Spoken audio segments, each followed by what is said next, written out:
You're listening to Chem Stories, a podcast series created by people with lived experience of P&P chemsex.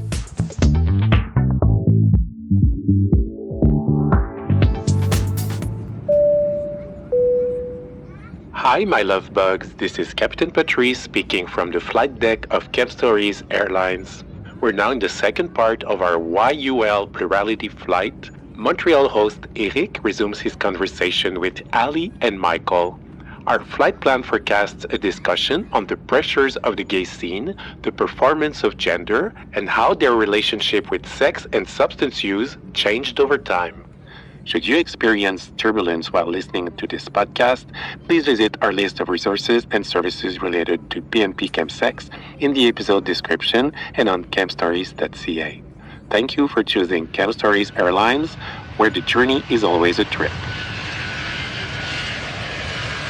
The other part I wanted to go in was the way we navigate social spaces and relationships, and the way like our identity or gender identity changes the way we go through these kind of scenes, like the gay scene, the apps, the bars, and all this really over-sexualized culture in the gay world. And for me, like if I start by my experience, I was talking about that at the beginning, but I always felt like when I was a kid, I was a really feminine kid. I was doing gymnastics. I was dancing. I was really feminine. Yeah, I was not walking to school. I was kind of jumping to school and being like really like, I was a fairy. Like I was really, really gay.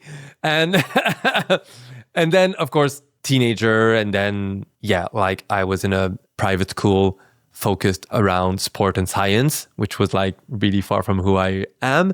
And so I kind of like shrink. Like I wanted to be normal, or like not even normal. I wanted to fit in. I wanted to like that my clothes didn't say anything. I wanted to be like almost forgotten. And then the coming out, and then like 20s and everything. And I discovered that alcohol and drugs were making me someone people wanted to be around. And so this was a really good thing for me.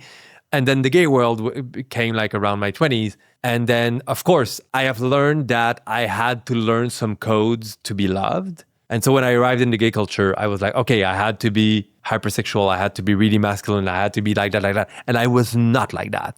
So for me, having the validation through sex was really important because it was telling me you're masculine enough, you're getting sex. And so this was always there. And I remember, I was going in gay bars, and I remember like if I wanted to hook up, I had to be dressed in black and not smile and be looking like really like actually boring and not having fun. And then people were looking at me and wanted to hook up with me. But if I was dancing with my friends and having fun and like being crazy, I was going home alone. I'm like, what is that? How is this culture good? And I was like, anyway, so this was a bit what I was experiencing.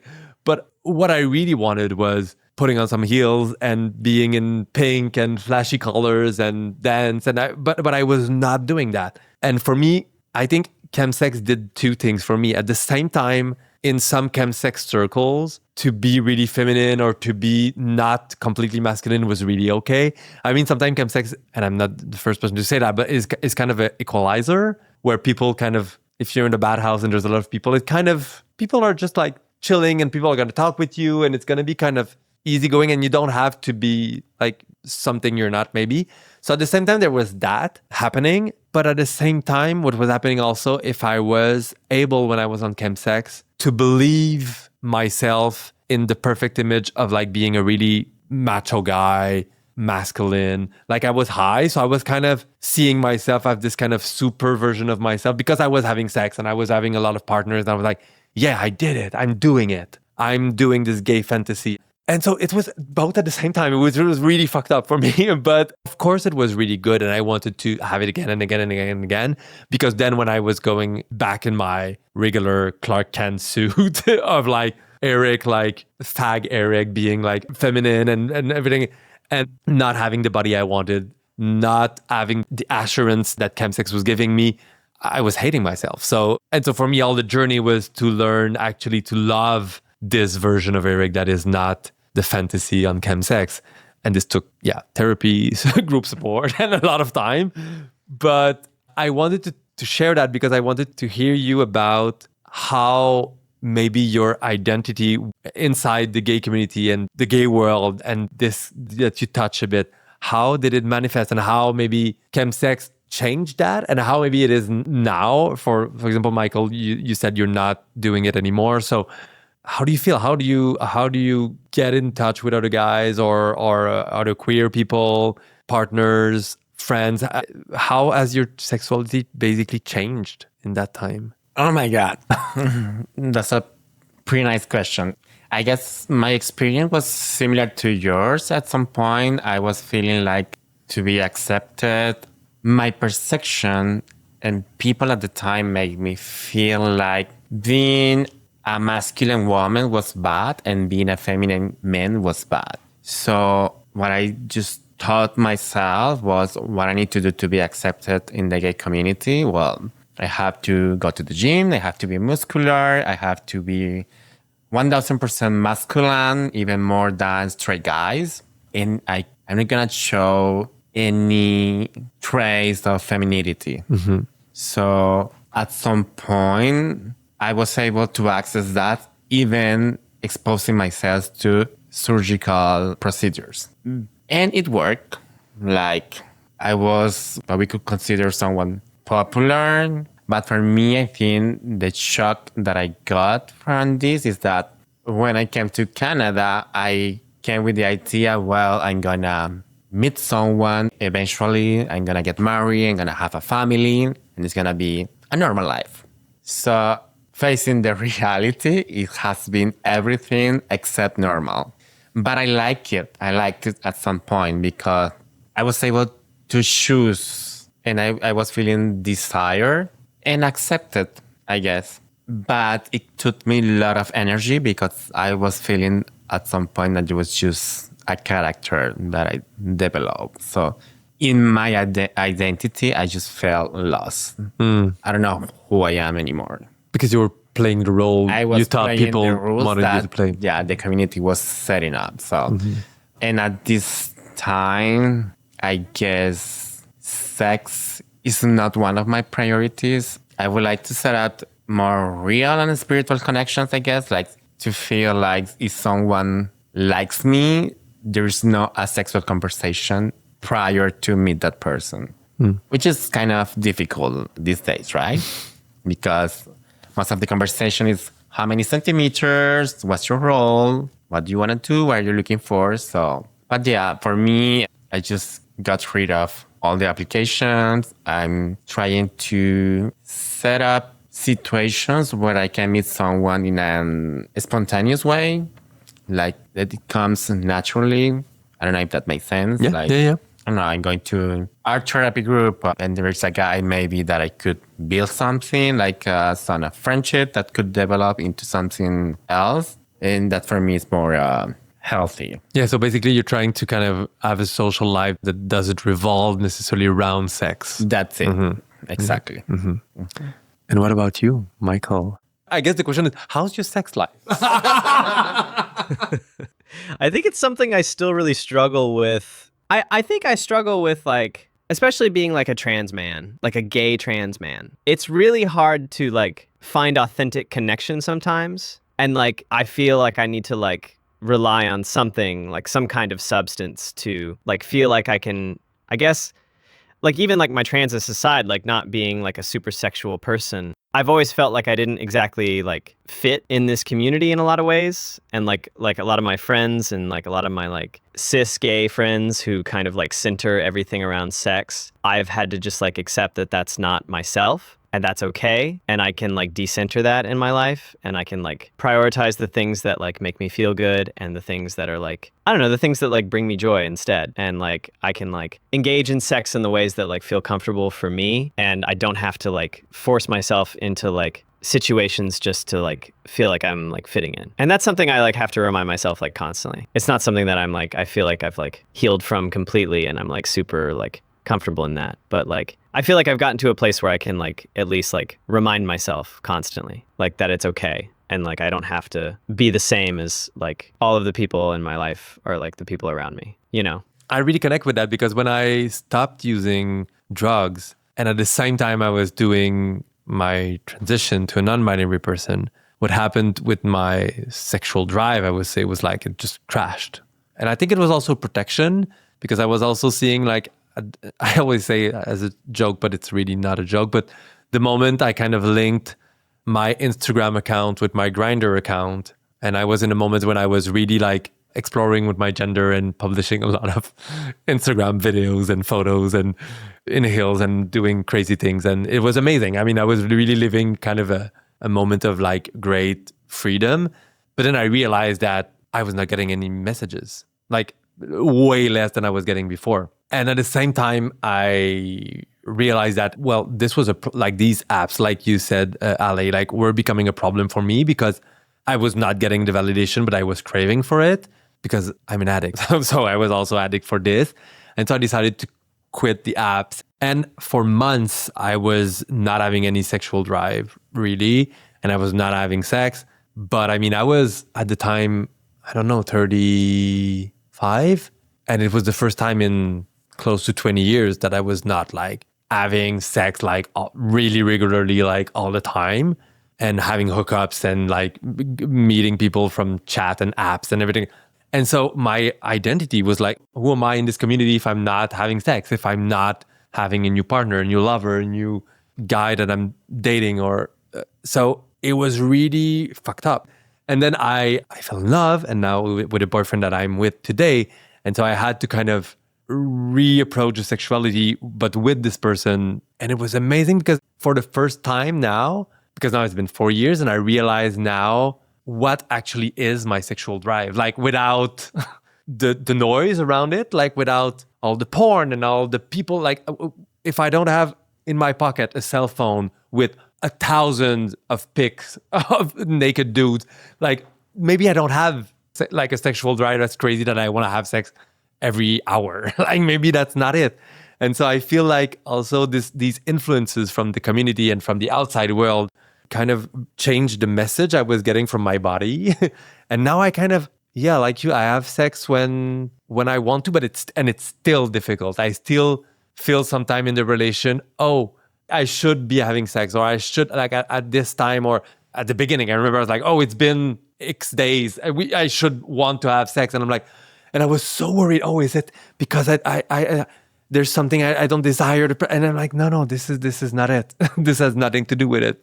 Like my life was also like coming back. So I was doing a lot of stuff, and I was acting, and I was creative in so many different ways. And so, yeah, like all the space that was filled with only sex is now filled with a lot of other things, which is great. Yeah.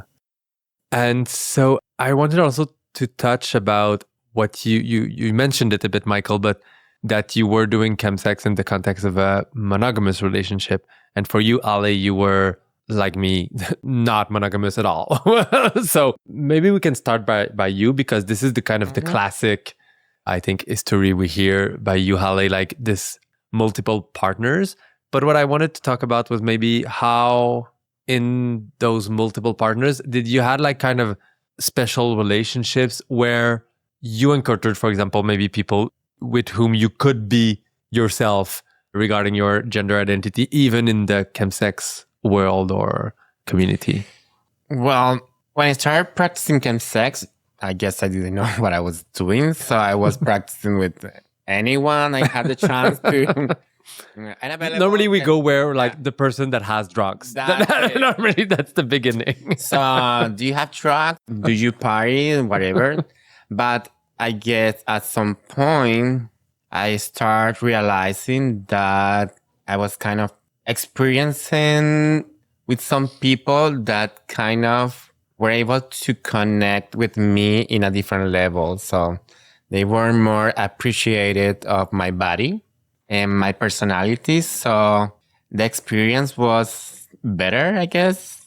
Yeah, a reloaded fantasy, I guess. Like it was really nice. So at some point, without realizing, I was going to the same places in connecting with these guys because I knew what I was going to get.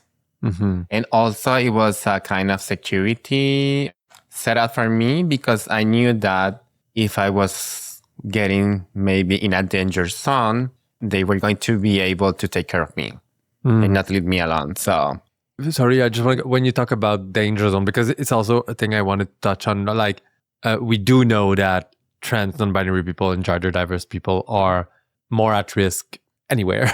And Yeah. sometimes in a chemsex context, we know that there's risk. We take risk regarding or sexual health or health, like just overdoses or other things, but also risk by having like, sometimes we have sex with people we don't really know in places we don't really know. So when you talk about safety, you also mean that, I guess. Yeah, that's what I mean. Because, I don't know, in the chemsex experience, a non-binary person or what I call a non-conforming body can be perceived as a fetish. But obviously, when you engage with several people, even being in the moment under the high, you don't know what's the reaction you're going to get. So for me, when you kind of reveal your body to people, that's it. So for me, I connected with some guys that were kind of amazed because they were going to finally have their first experience because they have a non-conforming body. And it was kind of the fetish they wanted to have at the moment. But after that, it was kind of using me and letting me go. So when I started meeting these guys that were more regular, I was able to set up kind of a security network where I knew that I was going to experience what I wanted, but I was going to be taken care of as well. And at some point to be respected.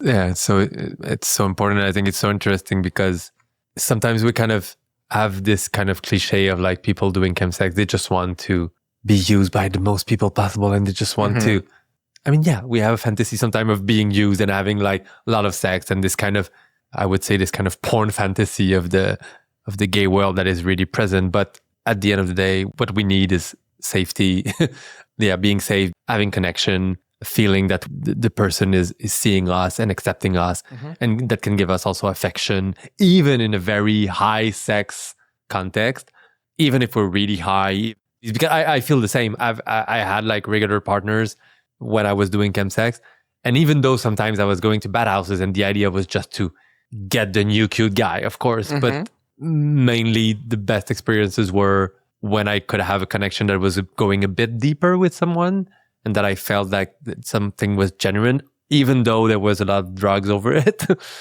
I was still looking for that. And actually, just to give you an example of the context, it can be beneficial because at some point in my experience, I overdosed as well. And I was found unconscious on the street, and I think it was a homeless who called 911. So I guess thanks to that person, I'm alive. But it happened to me with these regular guys. I went through, I think, 2 overdoses as well, but they were able to manage it. So it didn't went to higher risk. Yeah. So I guess that's kind of the harm reduction part that we could put in practice to make chemsex safer as well. But not everybody does it. So yeah, I think we have to talk about it. Like talk about like having partners that you know that you can trust, or having a chat with the person you're gonna have chemsex with could be. And that was actually kind of my policies when I got the experience. Like, okay, like we're gonna do this, but if this goes wrong, you're not gonna leave me alone. You have to take care of me. If we don't agree on that, then we do nothing. Because at some point, you have to start to protect yourself because you don't know where the experience is going to take you. Yeah. Sometimes it can be really wonderful, but sometimes it can You're doing quotes, like we don't see you, so quote with your fingers. Wonderful. It can go pretty well. You get what you wanted, but sometimes it can go really bad. Yeah. So having regular partners was a protection for you for that. Yeah, it was a protection because they already knew me. They knew also, it was very important because they knew my behavior under drugs.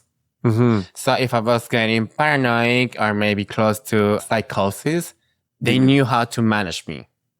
So it made the experience more secure, I guess, because they knew how to react. And also, if they were going out of their comfort zone or maybe close to paranoia, I knew as well what to do. So at some point, we try to manage that. So one of the persons could be available for the other. Yeah. And Michael, you touched a bit before and that you were doing chemsex in a monogamous relationship. And would you have done it in another context, or do you think it was important for you to have this monogamous relationship to kind of go and have the security to experience? That was kind of just situational. Like, I was already in a monogamous relationship before I started to, like, use drugs at that capacity. And, like, I remained with this person. Like, during that time, I really don't know, like, what it would have looked like in a different context. Like, I don't know if, I think it was just because I was already, like, with that person. It just happened like that.